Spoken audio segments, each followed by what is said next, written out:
And I'm getting mighty tired of your trifling ways.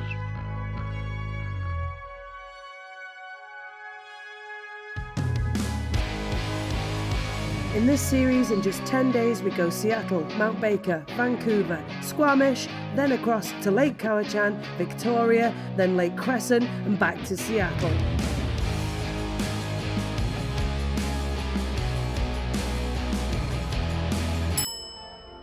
I rose early to catch the sunrise from the apartment rooftop in Mount Pleasant. Just got physically out. We're in the Mount Pleasant area. It's quite a nice roundabout. On the way to collect our bikes, we saw the City Centre Artist Lodge, an old-school motel that was transformed into 800 square feet of exhibition space for local artists by the Narrow Group. The space is so bright and colourful, and the annual mural event covers the motel walls, and there's food and art galleries to enjoy. Highly recommend Cycle BC rental tours. We'll put the link in the description. Got our bikes. Upgraded to e-bikes because it's really hot, even though Vancouver's super flat. There's no excuse for it. We get our bearings before beginning our journey to the seawall, Vancouver's 28-kilometre uninterrupted waterfront path.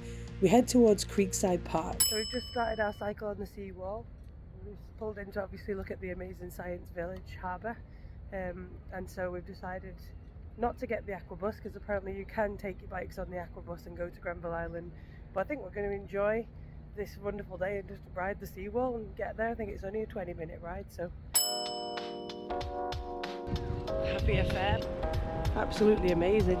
For all of Vancouver's remarkable traits, the seawall really is the standout feature that makes this city so unique. Unbridled ocean views with a traffic-free cycle path which has 2 lanes to keep things flowing smoothly. We arrive at Granville Island in no time, where we stuffed our faces before grabbing our bikes and hitting the seawall once again. Blue harbours and yachts with glass high-rises reflecting the sun. Honestly, one of the most cyclable cities. When you hit First Beach, the tone of the city shifts. Hey, you get free city parking next to First Beach. First we see a beachside installation from Beijing-based artist Yu Minjun, depicting 14 cheerful sculptures of himself called Amazing Laughter. We quickly scope out the beach before hitting the trail again to reach our destination of Stanley Park, where the tone shifts to towering redwood forest and wider roads.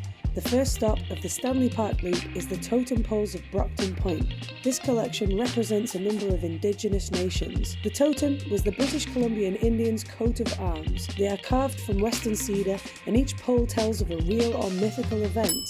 The 9 o'clock gun, which is still loaded with gunpowder and fired at 9 p.m. each night. And just a little further on, we see the Brockton Point Lighthouse, and the amazing Lionsgate Bridge can be seen in the distance. It is best to climb the forest road to Prospect Point to get the ultimate view of the incredible structure, which is set against a backdrop of rugged mountains. Such an incredible feat of engineering.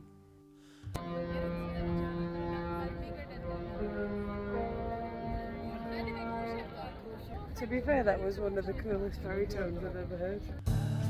We say goodbye to the bridge and hit the seawall once more. We now race across Stanley Park and Vancouver as we have an evening meal booked and time has got away from us. We cross back to South Vancouver using the Burrard Street Bridge. So we're now in Kitsilano. Kitsilano is a very fun district with colourful alternative stores and amazing bars and restaurants. If you would like to see more about Vancouver's food scene, please check out our previous video for unique food in the city. One last thing, our apartment was super cool, and I'll provide a link below to anyone looking for quirky digs in the Mount Pleasant area. Spacious and great parking.